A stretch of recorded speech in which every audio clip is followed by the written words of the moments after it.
My grandchildren are just moving into being almost 8, and they really love Mousetrap at the moment. Yeah, really fascinated by this. Very hard to set up. Yeah. You're listening to Parents You've Got This, the expert guide to parenthood.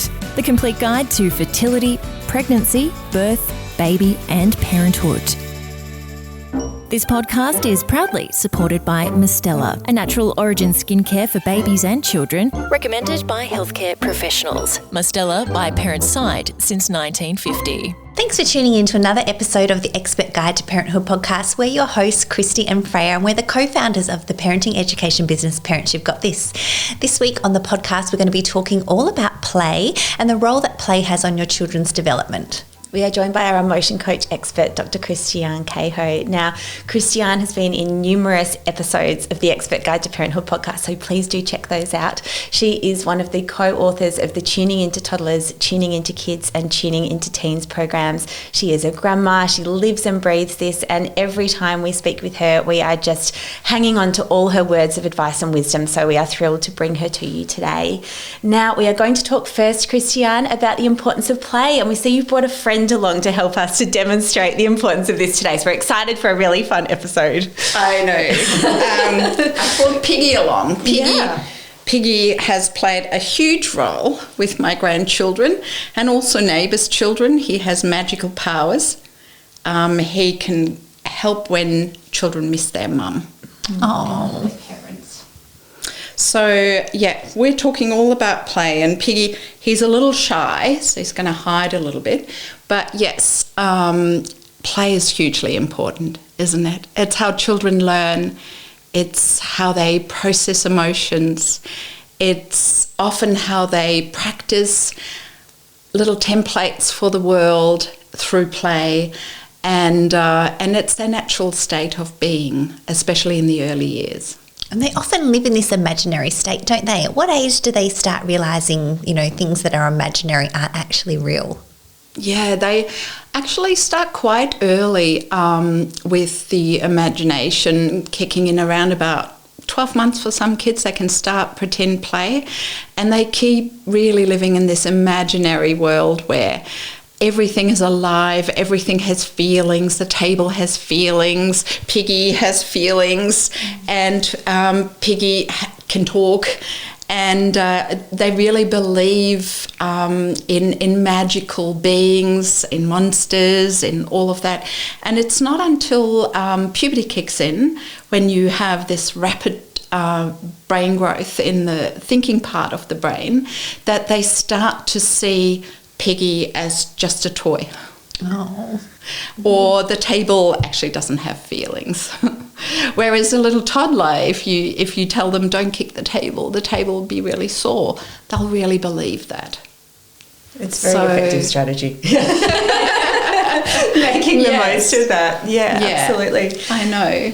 And Piggy's really happy because, he likes to be believed in. Yeah, and stroked and talked to, and all of that. So, Christiane, that's a really interesting concept, is how much do we need to be playing with our children versus letting them play by themselves? Well, I think play is just hugely important, and ideally we want our children to be able to also get into their imaginary worlds in their own space. It's so healthy for them to have time to create and to imagine and to process their emotions through play. And but often what happens is they want to play with us. Yes. And that can be quite exhausting. So I think it's, you don't have to have a huge amount of time in playing with them, but it's important that when you do play with them, that you're fully present. And that can be, 15 minutes of scheduled playtime a day, where you're really allowing them to take the lead in whatever they want to play, and you just follow along. You watch, wait and wonder. So you say self-play is really important. How do we encourage them to play by themselves a little bit more? Children will naturally play. Very often they just want to copy their environment. Whatever they see, whatever they're exposed to, they tend to naturally act out in play. Whether that's if they're watching you cook or garden or play tennis. They often just want to copy. They're compelled to copy, and it enters their play, whatever they see. But it might also be if they've been watching a lot of shows, Bob the Builder, if they've watched, any other kind of television shows, they may want to act those things out too. And it's how they process what they've witnessed. Like superhero games and superhero things like games and things like that. Rescues. But it can be also other things. I remember when our kids were little, we lived in a suburb in Melbourne that at the time, it's now a groovy suburb, but at the time it was quite high crime. And so there were people getting burgled in our street all the time. And I remember one night there was a big knock on the door from the police, and they had their dogs and they had their lights, and they wanted to run through our house to catch some burglar in the next property. And the kids were there in their little dressing gowns, and they're watching all of that go on, and they played catch the burglar for the next 3 weeks. Yeah. So often it's something that's happened in their lives that has made a big impression that they then have to replay in their play.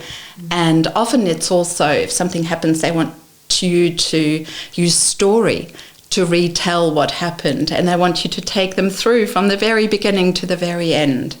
And it's engaging their imagination and their ability to process what happened. It can be so therapeutic for them too. Just recently with my little niece and nephew, there was an accident, and my little niece played it out as, we played vets for weeks. And it was so beautiful, and really, there was all sorts of elements of the situation came out, and you realise the things that they take on and the things they hold on to, and then you see how they release that. It's so healthy to talk about it. It's sort of the children's version of us as adults talking through things that we really should speak about in order to process. Yeah, and sometimes it's easier in play as well. And in our program, where we're really wanting to talk to kids about feelings, sometimes it's really hard for little ones to talk about their feelings, but it's really easy when it's Piggy's feelings. Yeah. So if Piggy's really nervous about going to kinder, we can really help Piggy how to feel better, and we can act that out in play, and kids will take that away as a template. Piggy also, he has actually. He loves going to the dentist, and so in our household, Piggy was always very helpful to show kids what happens at the dentist. So he would sit back, and we would say, Piggy, you've got to say ah, and you've got to open your mouth very, very, very wide, and then we would tap his teeth, and we would check them all. And then Piggy would be very proud and happy that he had good teeth.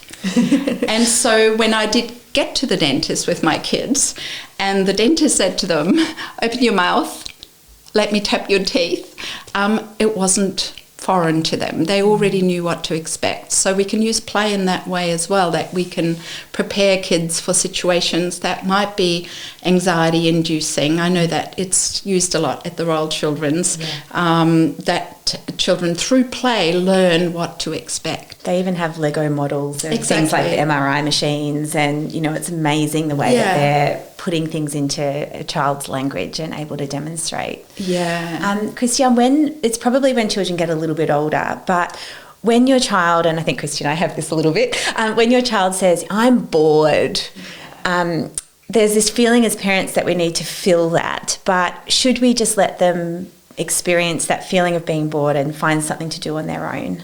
Yeah, look, when children come to you and say, I'm bored, it can mean many different things, can't it? It might be that they're needing connection with you. Often we can see it as a bit of attention-seeking behaviour, but it's actually connection-seeking behaviour. So when they come to you and say, I'm bored, it's just their way that they might achieve a connecting moment with you. Sometimes the I'm bored is that, all the things you usually enjoy are just no fun today. And we get into that state too. And so we can just name that. We can say, it sounds like all the things that you usually love doing are no fun today. What's up? What's happening? And sometimes the kids will come, can I go online? Can I watch a show? Often they really have this moment where they've got an agenda. They want to get online, and that's why they're bored. Yeah.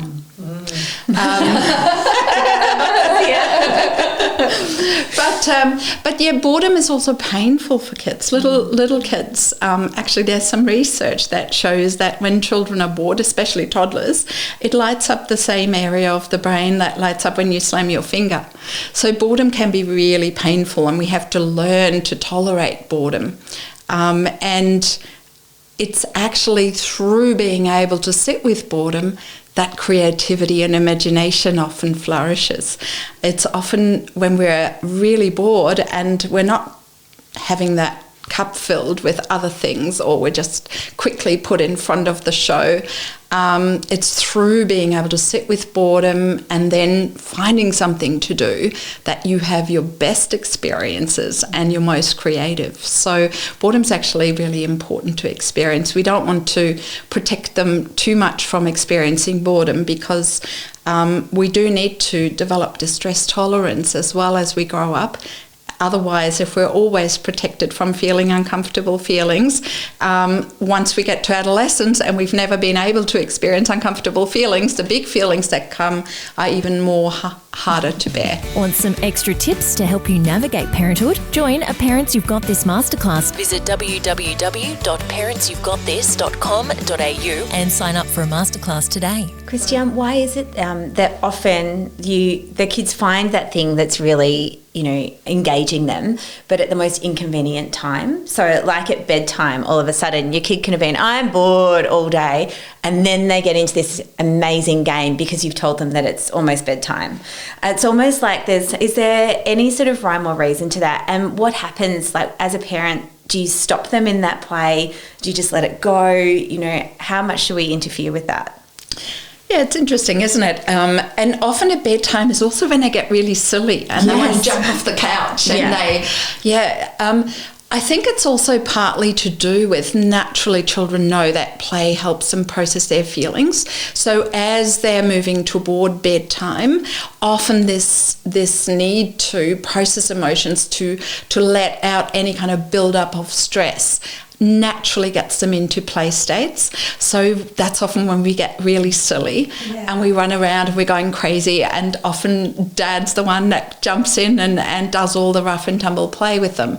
And we go, no, you've got to calm them down. They're getting ready for bed. But so it can just be that at that time, naturally they're needing to use play to process the day, to get into a kind of calm state. Because often when children get into especially small world play, when they're really in their own little world and they're moving the little characters around, they're in a very emotionally safe space. It's very, very calming for them to get into that real flow state, that zone of play. And it's when they're feeling really safe. So it can also be just that need for calm, that need for releasing everything and just getting into this lovely space that is often present at the end of the day, isn't it? Yeah, or they're allowed to have time to play, because often they're so scheduled, they're off doing things. It's probably the only time that in today's modern society that they're actually home and they've got nothing to do. That's they're not eating, they're not bathing, they're not playing a game, and then they have time where they do have that time for imaginary play. So as parents, should we be thinking about scheduling time to be playing at home if, children are so overscheduled these days? I think it's really lovely, but play often also happens quite spontaneously. You don't want to lose spontaneity either and overscheduled play. So I do think, though, that it can be really helpful to build in at least 10-15 minutes of playtime and to plan that ahead and to give that a routine, so that when your child is all day away from you, when you come home, it might be a time that you play together, that you connect, because often it fills their connection cup really beautifully, and then you can go off and you can do dinner and you've set up the play that they can continue. So that can be a really lovely way to move from being apart to being together, to then being able to do some of the things you need to do as a parent to then prepare the child for bedtime after that. So yeah, it can be really helpful to use it as an opportunity to connect with children at the end of the day.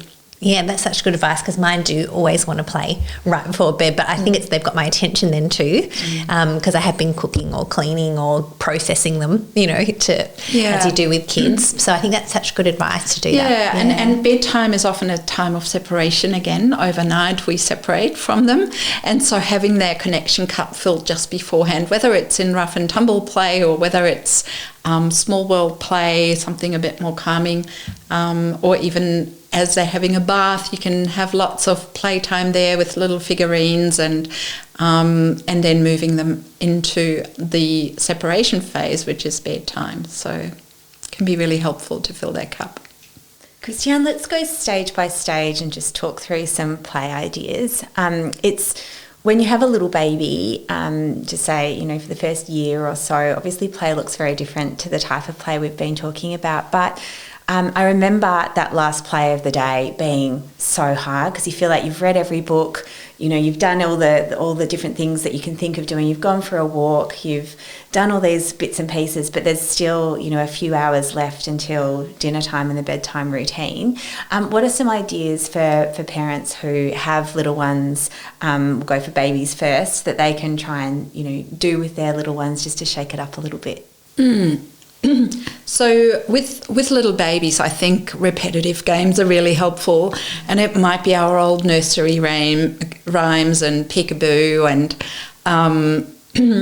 and just engaging with them in a similar way, in a rhythmic way. Singing songs together might be really nice. Clap your hands games, little finger games with them. They're all really lovely with babies, and they're very connecting. Bouncing them on the knee.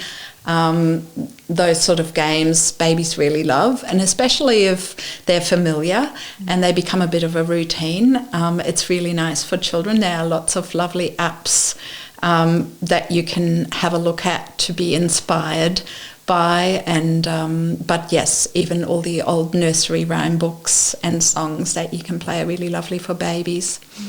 And what about toddlers? Any tips for toddler play ideas? Toddlers love anything really. Anything goes. Anything that you do. So playing cooking, digging in the garden. They love things that move, like even just finding something like that you can tumble something down on, or that you can like making a little cubby for them that they can sit under with their toys.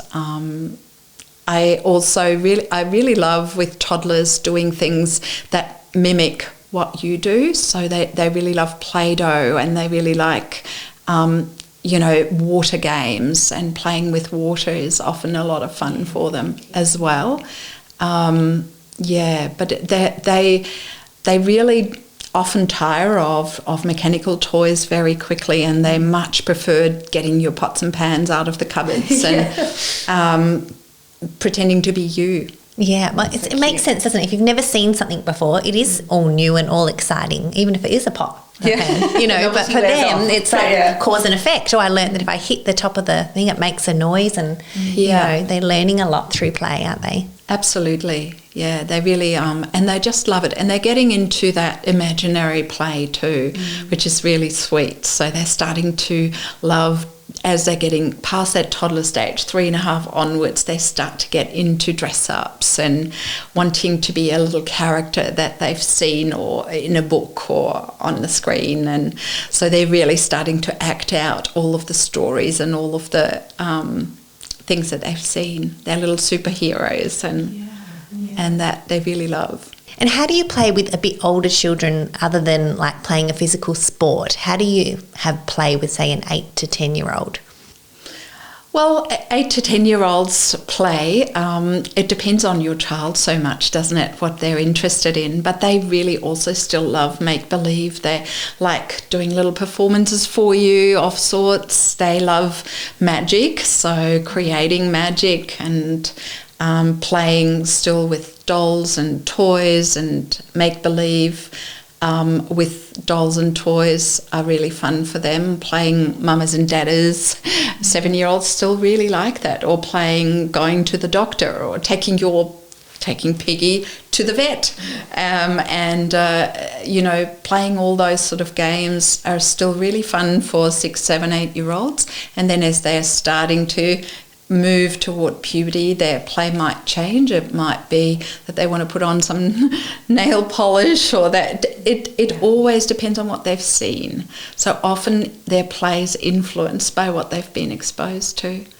But definitely going to the park, playing with balls, playing board games as they're getting older and they're able to. My grandchildren are just moving into being almost 8, and they really love Mousetrap at the moment. Yeah, I'm really fascinated by this. Very hard to set up. Yeah. And pack up. Yes. But great fun when you play. I don't know why it doesn't fit in the box very well. No, Or if it's a little bit out, then the marble doesn't do its job. It's hard for the parent. I think that's frustrating. I know. But I remember, I've had Mousetrap around for ages for them, and in the beginning we didn't play it as a board game. It was just really fascinating to get that ball to roll and to make the little man jump, and that was what we did. But then eventually, as they grew older and able to kind of toss the dice and do all the other parts of the board game, we grew into actually playing the game. So, it's often mechanical things are really interesting to kids, figuring out how things work. And I think that's true when there are just old school things. Mousetrap's been around for a long time, but even things like marbles and those sorts of games that are sort of cause and effect that you can control, and they're enduring in terms of the age group that play with that sort of thing as well. But you're right, that's not imaginary. They're looking at it really analytically, and they're seeing that one thing can cause another. Yeah, and that's really fascinating to kids. They really love to figure out how things work. And when they're a little younger, I remember my partner is a builder, so we have a lot of building stuff around sometimes, and I remember him bringing out a great big, like a tube thing, and we just propped it up. And our 5-year-old grandson at the time just spent hours getting cars to go through that tube and then catching them and putting them back through, and doing the same with marbles as well. So, it is often those sort of mechanical things that they're really interested in as well. Yeah. And do you think there's an age where we stop playing? I think so. Unfortunately, we often lose touch with play as we get older, don't we? We do play. A lot of people are into gaming online, and teenagers often are into gaming online. So I guess different ways of play are still there. We go play tennis, sport. But I do feel like we sometimes lose touch with real play, and we find play exhausting as we get older. Yeah, it's hard to play. I find it hard to play with your kids. It's terrible. And once I get into it, I'm like, this is great. But when the thought of doing it, so I like your idea of when they get home from school, you can play with them for like 5 minutes, and then they might lose interest in whatever you're doing, and then you can go on to the other chores, because I think, they're so in the moment, aren't they? But often once you get out there, you're like, this is actually really fun. And you don't want to stop playing. But it's like, why was it such an effort to play? Yeah, and I think sometimes for us it's really hard to become imaginative and to be creative, so we kind of can't think of anything. But that's where it's really lovely to just harness the children's abilities of being able to really stimulate lovely ideas of play. And that's why we often talk about, if you're scheduling a time where you say I always used to love doing that with my kids, saying, at 4 o'clock it's playtime and you can be the boss of me. Oh, so cute. They love that. They love and that. They love being teachers.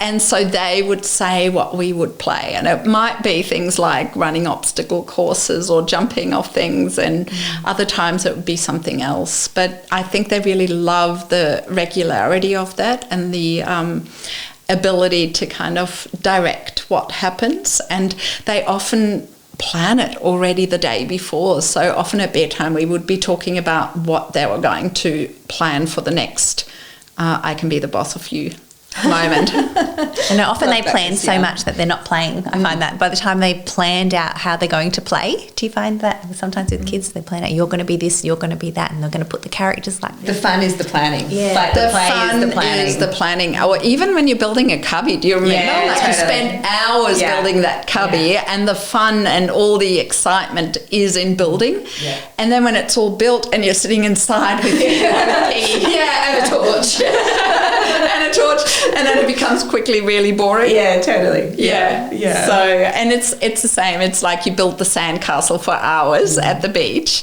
and then once it's built, Time to go home. But also I think, they're so creative, and sometimes they really get into this beautiful building space with their Lego or whatever it is, and we don't recognise that it's actually so important to them. And we come in there and we go, time to pack up. And they have to kind of destroy all their creations.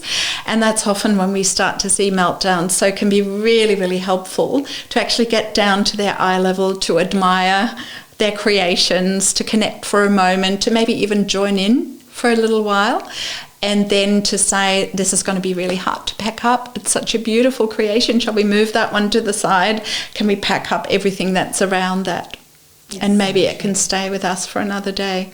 Definitely. I learnt that one really because I thought about, imagine if someone came into my work desk and just like smushed up all my papers. And I've been working really hard all day long, and someone just said, nah, we don't need that now. I'm just going to like delete everything that you've just written. And like that to them, if they've been playing for hours and hours and creating it, it would be very painful. So now I try and have like the couple of day rule where we leave it there for a little bit, and then, eventually it goes. But like, does it really matter that it's clean, That's right. And so it's really just us respecting that the world of play to them is their work, isn't it?